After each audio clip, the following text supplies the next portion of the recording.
ನಿನ್ನೆ ಏನು ಮಾಡಿದ್ರೆ ಡೈರೆಕ್ಟ್ ಆಗಿ ಅವ್ರಿಗೆ ಫಸ್ಟ್ ಟೈಮ್ ಇದು ಯಾವತ್ತು ಫೀಡ್ಸ್ ಬಿದ್ದಲ್ಲ ಏನಿಲ್ಲ ಫಸ್ಟ್ ಟೈಮ್ ತೆರಿನೂ ಸ್ಟಾರ್ಟ್ ಆಯಿತು. ತೆರಿನೂ ಸ್ಟಾರ್ಟ್ ಆದ್ಮೇಲೆ ಡೈರೆಕ್ಟ್ ಆಗಿ ನಾವು ಏನು ಮಾಡಿದ್ವಿ ಅಂದರೆ ಅವ್ರನ್ನ ಎಂಕೋಮಡಿ ಕರೆಕ್ಟ್ ಕರ್ಕೊಂಡು ಹೋಗ್ಲಿಕ್ಕೆ ಕರೆಕ್ಟು 11 o'clock ಆಯಿತು. ಪಾಟೀಲ್ ಹಾಸ್ಪಿಟಲ್ ಅಂತ ಅಲ್ಲಿ ಆದ್ಮೇಲೆ ಟ್ರೀಟ್ಮೆಂಟ್ ಕೊಟ್ಟರು. ಟ್ರೀಟ್ಮೆಂಟ್ ಕೊಡೋದಲ್ಲಿ ಅಲ್ಲೇ ಫಿಟ್ಸ್ ಬಂತು. ಅಲ್ಲಿ ಫಿಟ್ಸ್ ಫಸ್ಟ್ ಟೈಮ್ ಫಿಟ್ಸ್ ಬಂದಿದ್ದು ಅವ್ರಿಗೆ 8 ಮಂತಲ್ಲಿ ಜ್ವರನ ಬಂದಲ್ಲಿ ಯಾವತ್ತು ಒನ್ ಡೇನು ಏನೂ ಆಗಿರೋದಿಲ್ಲ. ಅವತ್ತು ಫಸ್ಟ್ ಟೈಮ್ ಫಿಟ್ಸ್ ಬಂದಿದ್ದು. ಫಿಟ್ಸ್ ಬಂದ ತಕ್ಷಣ ಇಮಿಡಿಯೇಟ್ಲಿ ಅವ್ರು ಡಾಕ್ಟರ್ ಮಾಡ್ಕೊಟ್ಟಿದ್ಮೇಲೆ ಡೈರೆಕ್ಟ್ ನೀವು ಕೇಳಿಗೆ ನಾನು ಅಪಾಯಿಂಟ್ ಮಾಡ್ತೀನಿ. ಕೇಳಿಗೆ ಬಂದಿದ್ದೀವಿ ಅಲ್ಲಿ ನಿಮ್ಮ ವರ್ಷ ಕ್ಲಿಯರ್ ಆಗುತ್ತೆ. ಒಂದು ವರ್ಷ ಅಂತ ಹೇಳಿದ್ರೆ ನಾವು ಕೇಳಿಗೆ ಬಂದಿದ್ದೀವಿ. ಕೇಳಿಗೆ ಯಾವುದೇ ಥರ ನಮಗೆ ಸರಿಯಾಗಿ ಟ್ರೀಟ್ಮೆಂಟ್ ಕೊಡಲಿಲ್ಲ. ಹೀಗಾಗಿ ನಾವು ಏನು ಮಾಡಿದ್ವಿ ಅಂದರೆ ಬರೀ ಅದು ಇದನ್ನು ಬಂದ್ಬಿಟ್ಟು ಡೈರೆಕ್ಟ್ ಆಗಿ ನಾವು ಸಿವಿಲ್ ಹಾಸ್ಪಿಟ್ಲಿಗೆ ಶಿಫ್ಟ್ ಆದ್ವಿ. ಸಿವಿಲ್ ಹಾಸ್ಪಿಟ್ಲಿಗೆ ಡೈರೆಕ್ಟ್ ಆಗಿ ಅವರು ಆಂಬುಲೆನ್ಸ್ ತಂದುಬಿಟ್ಟು ಇಲ್ಲಿ ಒಳ್ಳೆಯ ರೀತಿಯಾಗಿ ಟ್ರೀಟ್ಮೆಂಟ್ ಕೊಟ್ಟಿದ್ದಾರೆ. ಜಸ್ಟ್ ತಲೆಯಲ್ಲಿ ಮಿದುಳಿಗೆ ಏನು ಇದಾಗಿದೆ ಅಂತ ಅದನ್ನ ಹುಬ್ಳಿಗೆ ಶಿಫ್ಟ್ ಆಗಿ ಕೆಮ್ಸಿಗೆ ನಾವು ಎಲ್ಲ ಇದರಲ್ಲಿ ವ್ಯವಸ್ಥೆ ಮಾಡ್ತಾರೆ ಅಂತ ಹೇಳಿದ್ರು. ಯಾವುದೇ ರೀತಿ ಒಂದು ದಿವಸ ಫಾಸ್ಟ್ ಹೋಗಿ ಎಲ್ಲ ಚೆನ್ನಾಗಿ ಸರ್ವಿಸ್ ಕೊಟ್ಟಿದ್ದಾರೆ. ಬಟ್ ಇಲ್ಲಿ ಕರೆಕ್ಟ್ ನಾವು ಬರಲಿಕ್ಕೆ ನೈಟು 1 o'clock ಆಗಿತ್ತು. 1:30 ಆಗಿತ್ತು. ಇಲ್ಲಿ ಬಂದಾಗ ಸರ್ ಅಲ್ಲಿ ಕೇಳಿ ನಾವು ಪಟ್ಟಿದ್ವಿ. ಬರೀ ಅಲ್ಲಿ ಇಲ್ಲಿ ಬರೀ ಓಡಾಡ್ತಿದ್ದಾರೆ. ಟ್ರೀಟ್ಮೆಂಟ್ ಅಂದರೆ ಪೇಷಂಟಿಗೆಲ್ಲ ನೋಡ್ತಿರಲ್ಲ. ನಾವು ಆಮೇಲೆ ಮಾತಾಡಿದ್ರು ಬರೀ ಅಮೌಂಟ್ ಮಾತಾಡ್ತಿದ್ರು. ನಾವು ಅಮೌಂಟ್ ಬಗ್ಗೆ ಅಂದರೆ ಇವರು ನಾವು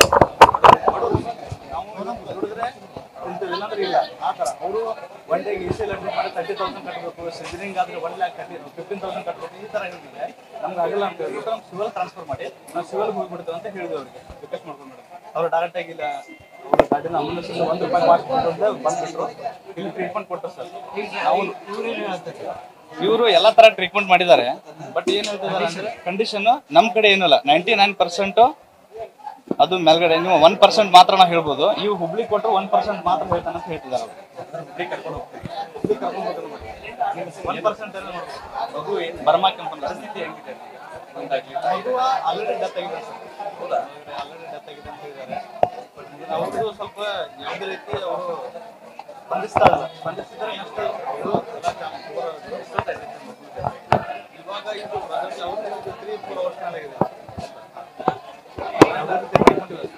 ಸ್ಪಂದಿಸಿದ್ರೆ ಸರ್ಕಾರಕ್ಕೆ ಸರ್ಕಾರಕ್ಕೆ ಏನು ಅಂತಲ್ಲ ಸರ್. ಒಂದು ಏನು ಯಾವುದೇ ರೀತಿ ಇವಾಗ ನಮ್ಗೆ ಇರ್ತಾರೆ ಗೌರ್ಮೆಂಟ್ ಹಾಸ್ಪಿಟಲ್.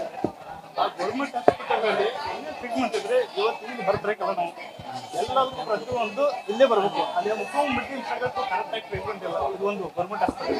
ಇದು ನಮಗಂತಲ್ಲ ನಮ್ಮ ಶಿಕ್ಷಕರಿಗೆ ಅಂತಲ್ಲ ಯಾರು ಪ್ರತಿಯೊಂದು ಹೆಣ್ಮಕ್ಳಿಗೆ ಅಲ್ಲಿ ಬರೋರಿಗೆ ಅಲ್ಲಿ ಆದರೆ ಇಮಿಡಿಯೇಟ್ಲಿ ಬೆಳಗಾವಿಗೆ ಬರ್ಬೇಕಂತ ಆಗಲ್ಲ ಸರ್. ಆಂಬುಲೆನ್ಸ್ ತಗೋದು ಅಲ್ಲೇ ಏನೋ ಟ್ರೀಟ್ಮೆಂಟ್ ಕೊಟ್ಟಿದ್ರೆ ಅವ್ರು ಉಳಿತಿದ್ರು.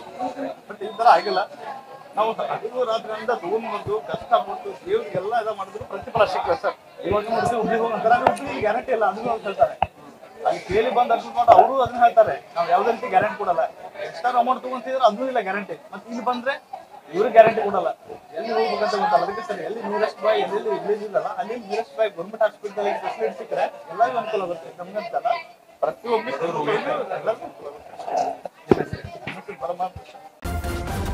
ನ್ಯೂಸ್ ಫಸ್ಟ್ ನಿರ್ಭೀತಿಯಿಂದ ನಿಮ್ಮ ಪರವಾಗಿ.